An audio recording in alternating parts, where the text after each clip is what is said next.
Hi, this is Brian with ActiveMelody.com. Well, in this week's guitar lesson, we're going to take a look at a classic blues composition. This is just a 1-4-5 straight up blues that you can play on an acoustic or electric guitar. It's full of fill licks that you can apply to other things. So not only are you learning this composition, but you're going to learn these licks in context so that when you're at your next blues jam or you're playing along with your favorite song or whatever, you can take these licks and start to apply them to that. So we're going to break this down over the course of 2 videos. In this video, we'll take a look at the first half. If you'd like to watch the second half and get the tab PDF file and the interactive tab viewer and all of the great things that come with premium membership, you can get those things by going to ActiveMelody.com, go to the weekly lessons page, and do a search for EP315. All right, so this blues composition is very predictable in terms of format. It's a 12-bar blues. We're playing this in the key of E. So the chords we're going to be playing over are an E, an A, and a B chord. So that's your 1-4-5 chord format. And when I'm writing a blues composition like this, you don't have anything, you have a complete blank slate, so you don't have any sort of jam track to kick it off with or anything to play over. So you have to lay the foundation for something like this. And I always find myself kind of going back to the same format, and that is to play some kind of a little foundation that's rhythmic, and then I start to stray from that as we get into the song a little bit. I start throwing in some fill licks and things that you can do down the road because you've established a foundation. So for example, this song starts off with and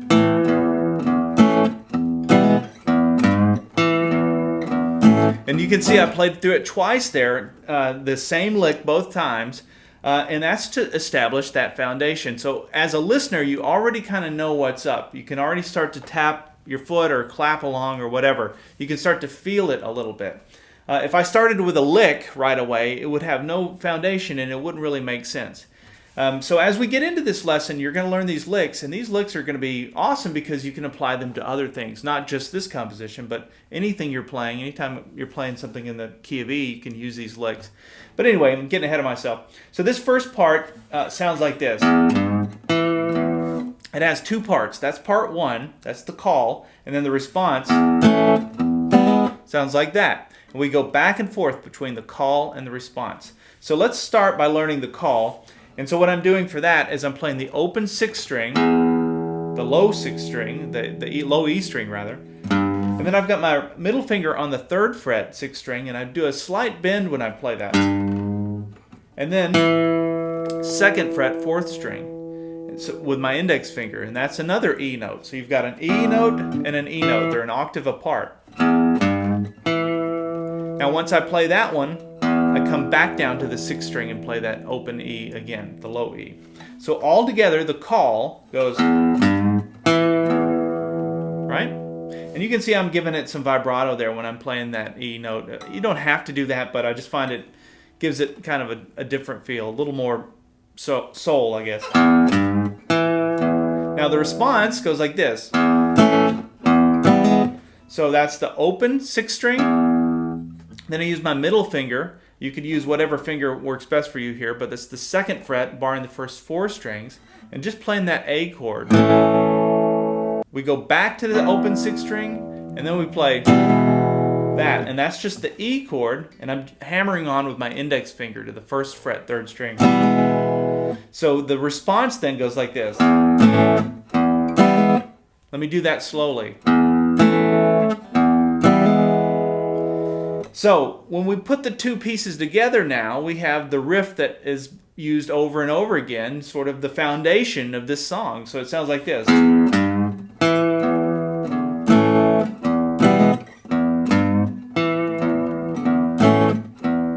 Now the 3rd time through, so that's the first 2 times through. The 3rd time through I went.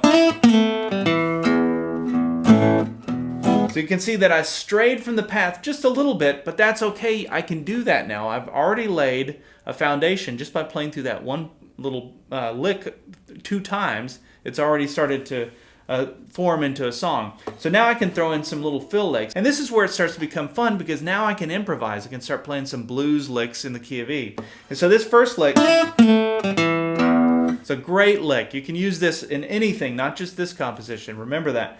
But I'm starting on the 3rd fret 2nd string with my middle finger, and I'm sliding up to the 5th fret 2nd string. This is just pattern 2. of the minor pentatonic scale for E. But I'm sliding up, and while I do that, I'm also hitting the open 1 string, which is the E string. So you're playing those 2 strings together. Then I've got my middle finger on the 4th fret 3rd string, and I do a quick slide down to the 2nd fret. Now I use my middle finger for both of those. I just find that to be easier. It's probably not good form. There's probably a better way to do it, maybe starting with your ring finger. So I'll leave that up to you which fingers you want to use, but that's what I'm doing. Now once I'm down here, open 3rd string, and then middle finger goes down on the 2nd fret 4th string. And you can see what I've done is I've gone from pattern 2 down to pattern 1 of the minor pentatonic scale for E. And that's all that lick is. But what makes it unique to the key of E is this open 1 string. That you couldn't do that if you're playing something in a different key. But since we're playing in the key of E, you've got the E note that's there anyway. So it sounds really good to me to play those 2 notes together like that. And you hear that in blues all the time. You know, taking advantage of those open strings. All right, let's back it up from the beginning. We have...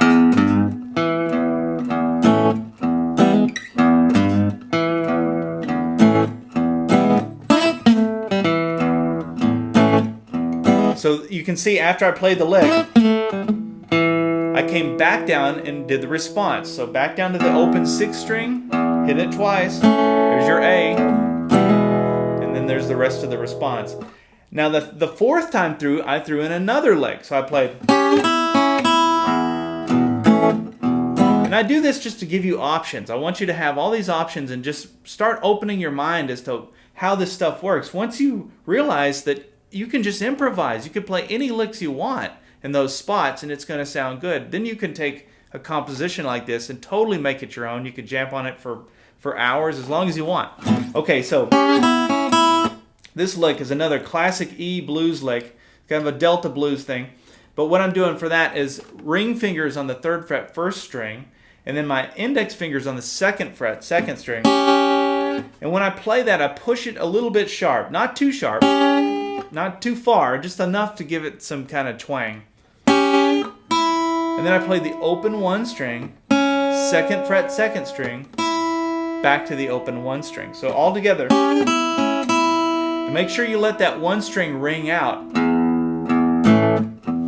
so that you can work in the response to it. So all together.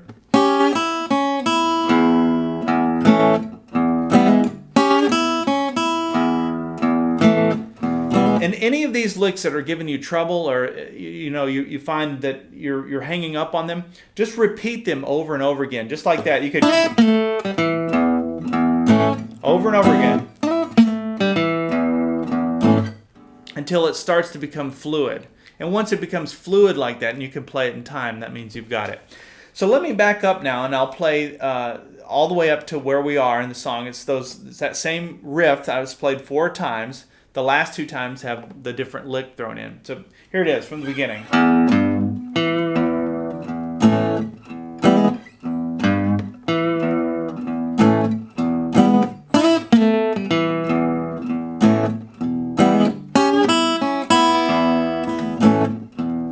Now we go to the 4 chord. Same kind of thing, same riff is happening, but now we're playing it in a different over a different chord. We're playing over the A chord. So I'm going to play start on the 5th string, which is your A note. Now I'm sliding. This is played a little different than the bend that I did on the 3rd fret for the E. So I'm sliding with my ring finger from the 2nd fret up to the 4th fret on the 5th string. Index finger goes down on the 2nd fret, 3rd string. So you can see what I've done here. It's the same thing. So now I have an octave of A's. So you have your A and your A. Then we go back, play that twice, back to that open 5th string. Then I came up here and went. So this is a classic lick that you've got to learn, because anytime I'm playing rhythm, leads, I use this all the time when I'm playing in the key of A. And so what I'm doing is I'm letting that open 5th string ring out, but I've got my ring finger barring on the 7th fret, the first 4 strings. so that I can play 5, the open 5, 4, 3, and 2. And then I come down and I bar the first 4 strings on the 5th fret. But I do a hammer on to the 6th fret 3rd string. So it sounds like that. And the reason I say that that's so important and I use it all the time is because it's got that open A string that's ringing out. So if you're playing some kind of A rhythm, you can come up here and grab that little 7th fret to the 5th fret, and it's just a nice little addition to your rhythm. It also works in your lead playing as well, but I use that all the time when I'm playing rhythm in A. So that's what that sounds like. So let's back up from the beginning of the A part then.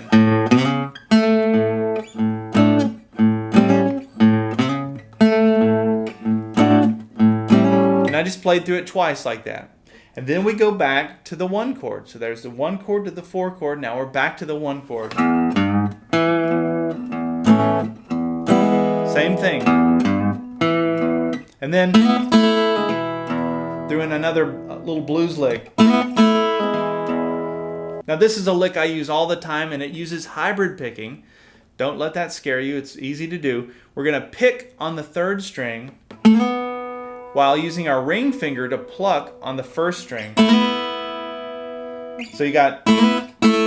So what I'm doing there with my middle finger is I'm sliding from the 2nd fret 3rd string up to the 4th fret on the 3rd string. Then back to the 2nd fret. Then my index finger goes down on the 1st fret 3rd string. Middle finger goes down on the 2nd fret 4th string. All together it goes. And what I'm doing there is I'm doing a pull off and a hammer on with my middle finger. It's kind of subtle, but you can hear it. And then while that note rings out, I go ahead and hit the open 6th string. Alright, so let's back up from the beginning and play us up to that point. So we have 1 and 2 and 3.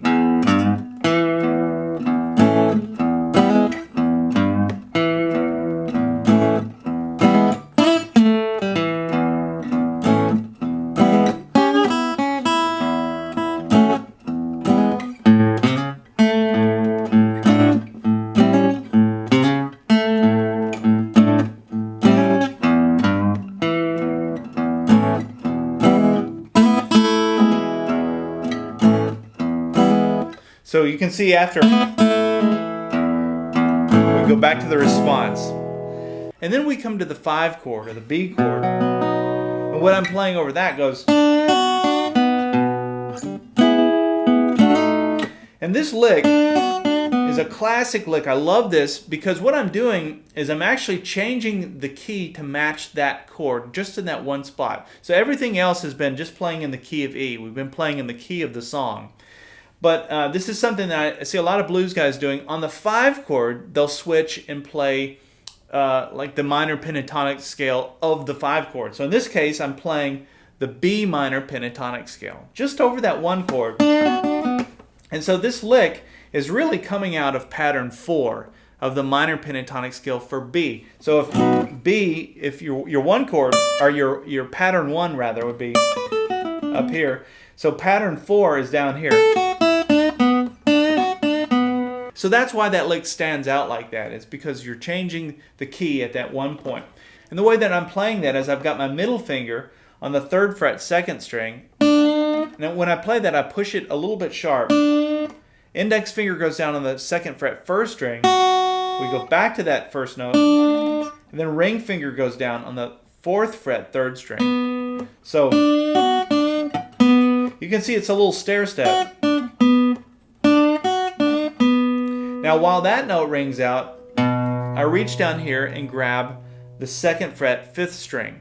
That's the B note that's played an octave lower than that. So that's a B note, and then that's a B note. So that's your lick. And then what I did was I came up here and went and played that response to that. Now that should look familiar. And that's because it's exactly the same thing we did over the A chord. Remember the A? When I showed you how to do that? Well, this is the same thing. We're just playing it over the B chord. The difference is we don't have that open 5th string, so we can't play that. And so what I'm doing to play that is I've got my ring finger barring the first 4 strings on the 9th fret. I played 4, 3, and 2, came back to the 4th string, and did that hammer-on. And so in this case, it would be barring the first 4 strings on the 7th fret, doing a hammer-on to the 8th fret, 3rd string. So that whole B chord part, or the 5 chord, goes, and then we go back to the 4 chord. Just your standard 12-bar blues format. So you got the 5 chord to the 4 chord, and then we go back to the 1 chord. There's your 4 chord. And then to get back to the 1 chord, I wanted to throw in kind of a real cool Delta blues lick. I love that. And what I'm doing for that lick is kind of the same thing, actually the same thing that we did over the 5 chord, but now we're doing it back in the key of E. So now I'm back in the E minor pentatonic scale, pattern 4. So I'm starting here on the 9th fret, 1st string, and actually this note throws it because that note is not in the minor pentatonic scale. If I wanted to play proper minor pentatonic scale, I'd come up to the 10th fret. But I'm using this note instead, and that's in the major pentatonic scale for E. I don't want to get too far off the course, but I just wanted to point that out for those of you that are trying to understand why this is working. This note's in the major pentatonic scale. So 9th fret, 1st string, 7th fret, 1st string, 8th fret, 2nd string, and then ring finger goes down on the 9th fret, 3rd string. Now, when I play that 8th fret 2nd string, I push that one a little bit sharp.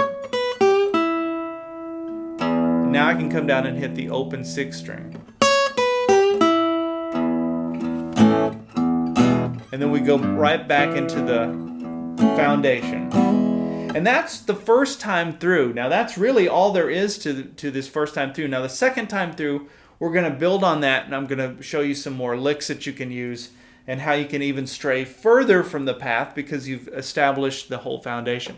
But let me back up and play through this one more time so that you have this. I'll play through it slowly, and then I'll see you in part 2 for the rest of this. And remember, if you're a premium member, not only do you get access to the part 2 video, but you have the on-screen tab viewer, which is interactive. You can slow down parts and all of that. And you can also print off the tab PDF file. All right, so let's back up from the beginning. We have 1 and 2 and 3.